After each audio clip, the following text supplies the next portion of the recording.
أما بعد أيها الإخوان أوصيكم وإياي بتقوى الله وطاعته بامتثال أوامره واجتناب نواهيه. قال الله تعالى في كتابه الكريم ولا تمشي في الأرض مرحا إنك لن تخرق الأرض ولن تبلغ الجبال طولا.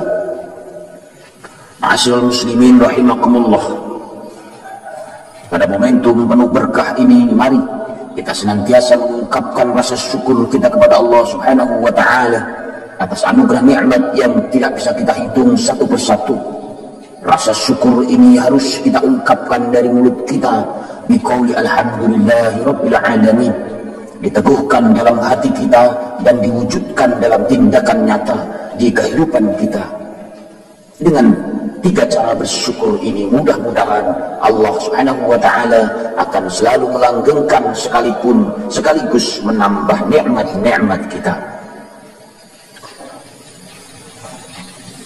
Selain mengingatkan untuk senantiasa bersyukur, khotib juga mengingatkan kepada diri khotib pribadi dan umumnya kepada para jamaah untuk senantiasa meningkatkan dan menguatkan ketakwaan kepada Allah Subhanahu wa Ta'ala dengan menjalankan semua perintahnya dan meninggalkan segala larangannya. Jangan sampai kita menjadi golongan sebaliknya, yakni orang yang meninggalkan perintahnya, melakukan larangannya, serta tidak merasa berdosa, bahkan bangga dan merasa hebat dengan dosa-dosa yang dimilikinya. Na'udzubillah min zalik. Saudaraku kaum muslimin jamaah Jumat yang dirahmati Allah, akhir-akhir ini di negara kita terjadi fenomena yang luar biasa, membuat kita terhenyak, kaget dan seolah tidak percaya dengan hasil penelitian yang dilakukan seorang kiai pribumi Indonesia asal Banten yang menyatakan batalnya nasab habaib yang ada di Indonesia. Batalnya nasab mereka disebabkan oleh kakek moyang mereka yang bernama Ubaidillah. Tidak ditemukan bukti yang mengkonfirmasi sebagai anak Ahmad bin Isa yang bersambung syaratnya kepada Rasulullah SAW dalam beberapa kajian ilmu. Begitu juga melalui hasil uji tes DNA, mereka juga tidak terkonfirmasi sebagai keturunan Rasulullah SAW yang diperoleh dari beberapa golongan klan mereka. Dan sampai sekarang kajian kiai asal Banten itu belum terbantahkan, dan artinya selama belum ada yang membantah dengan ilmiah pula, maka kajian Kiai Imaduddin itu akan terus menjadi kebenaran sampai ada yang mampu membantahnya dengan dalil-dalil yang kuat. Untuk sampai sekarang ini, mungkin yang bisa membantah kajian Kiai Imaduddin ini adalah hasil uji tes DNA yang dilakukan oleh habaib di Indonesia ini yang belum begitu banyak dilakukan. Melalui beberapa kajian kitab telah rasanya mustahil bisa ditemukan menurut beberapa yang membahasnya. Saudaraku sekalian yang dirahmati Allah, padahal kita tahu yang selama ini mereka begitu dicintai masyarakat karena keturunan darahnya, walau ada dari mereka yang bodoh sekalipun, tetap membuat masyarakat rela diperlakukan tidak selayaknya manusia yang memiliki derajat yang sama. Menganggap nasab mereka yang agung membuat oknum-oknum Habib ini banyak yang berperilaku sok paling mulia dan lain sebagainya, walaupun tidak memiliki ilmu dan ketakwaan di hadapan Allah Subhanahu wa Ta'ala. Mungkin juga banyak karena penceramah-penceramah mereka yang mengatakan satu Habib bodoh lebih utama dari kiai yang alim sekalipun. Dan ternyata terbukti banyak dari mereka oknum-oknum yang merendahkan kiai-kiai alim yang tidak berasal dari golongan mereka atau yang tidak memiliki nama habaib di depannya. Saudaraku sekalian yang dirahmati Allah, di balik semua ini pasti ada hikmah dan pelajaran yang besar dari polemik nasab ini. Pertama, kita harus sadar-sadarnya bahwa kita hanya hidup sebentar di dunia dan tidak ada yang perlu disombongkan dan merasa hebat dari orang lain. Allah Subhanahu wa Ta'ala telah mengingatkan dalam Al-Quran surat Al-Isra ayat 37, wala tamshi fil ardi marha innaka lan takhriqal arda wa lan tablughal jibala tula. Yang artinya janganlah engkau berjalan di bumi ini dengan sombong, karena sesungguhnya engkau tidak akan dapat menembus bumi dan tidak akan mampu menjulang setinggi gunung.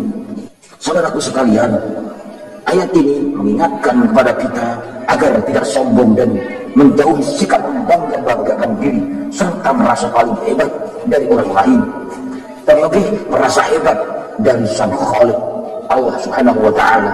Kita diingatkan untuk menyadari kelemahan-kelemahan yang ada pada diri kita, bersikap rendah hati dan tidak bersikap sombong atau takabur. Sebab sebagai manusia yang memiliki kemampuan terbatas, kita tidak akan sanggup mencapai sesuatu di luar kemampuan diri kita.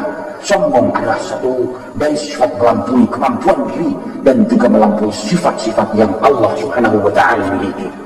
Allah melarang kita berjalan di muka bumi dengan sombong. Berjalan dengan sombong di muka bumi bukanlah sikap yang wajar, karena bagaimanapun kerasnya berat kaki yang dihentakkan di atas bumi tidak akan menembus permukaannya, dan bagaimanapun juga tingginya ia mengangkat kepalanya tidaklah dapat melampaui tingginya gunung.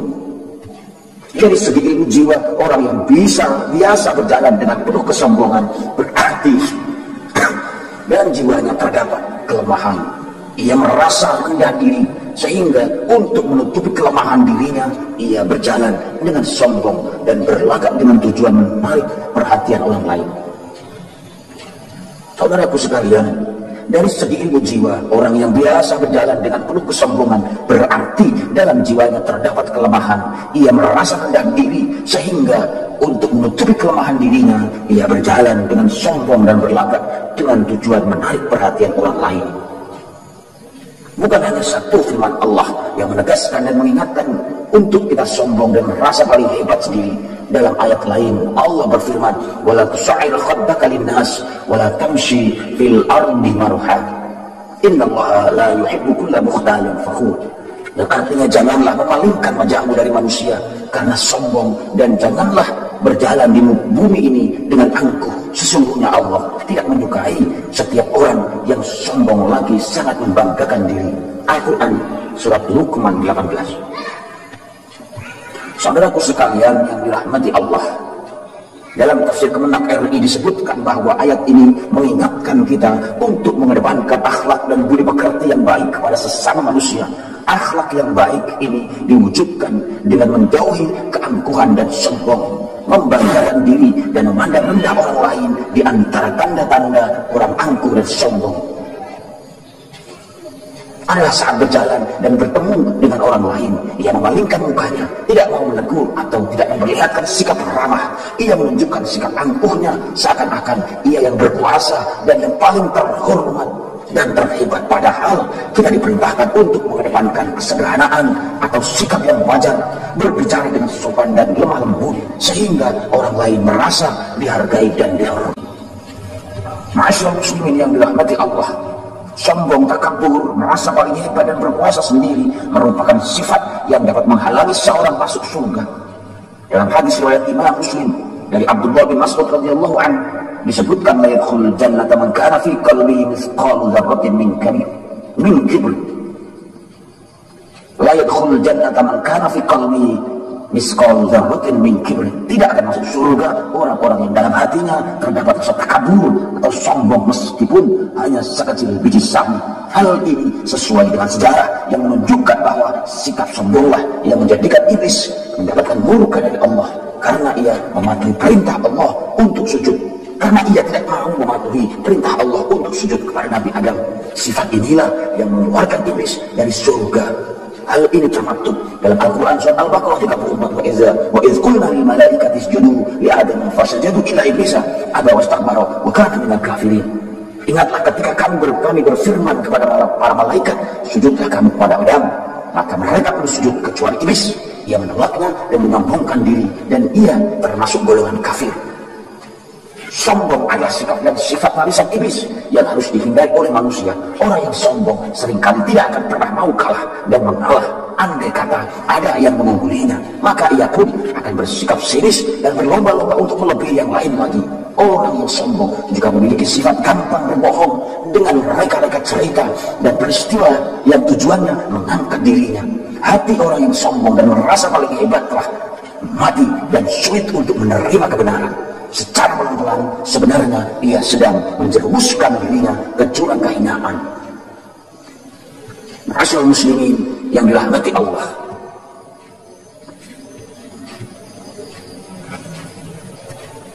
dari beberapa uraian khutbah di atas ini, maka kita bisa menyimpulkan bahwa sudah selayaknya atau mungkin sudah takdir Allah, sehingga Allah membuka tabir atau merendahkan klan Ba'alawi dengan Allah menggerakkan seorang kiai untuk membuka bukti-bukti nasab dari klan Ba'alawi ini, yang disebabkan oleh oknum-oknum mereka sendiri yang begitu sombong, angkuh, dan merasa paling hebat dan paling mulia sendiri di dunia ini. Bisa jadi ini adalah kehendak Allah untuk mereka segera sadar dan kembali kepada jalan yang benar. Oknum-oknum mereka inilah yang merusak sendiri klan Ba'alawi atau klan mereka sendiri. Kaum muslimin sekalian yang dirahmati Allah, semoga kita semua bisa menghindari sikap sombong dan merasa hebat sendiri. Karena sikap sombong ini adalah sikap turunan dari iblis, seperti tergambar dalam Al-Quran saat iblis tidak patuh terhadap perintah Allah, tidak mau bersujud kepada Adam dan lain sebagainya. Sikap sombong iblis inilah yang menghantarkan mereka dikeluarkan dari surganya Allah Subhanahu wa ta'ala dan akan memasuki atau menghuni nerakanya Allah Subhanahu wa ta'ala. Oleh karenanya, semoga kita semua termasuk orang-orang yang dijaga hatinya untuk tidak menyombongkan diri dan merendahkan yang lain. Barakallahu li wa lakum fil Qur'anil azim wa nafa'ani wa iyyakum bima fihi min al-ayati wa dzikril hakim wa taqabbala minni wa minkum tilawatahu innahu huwal ghafurur rahim.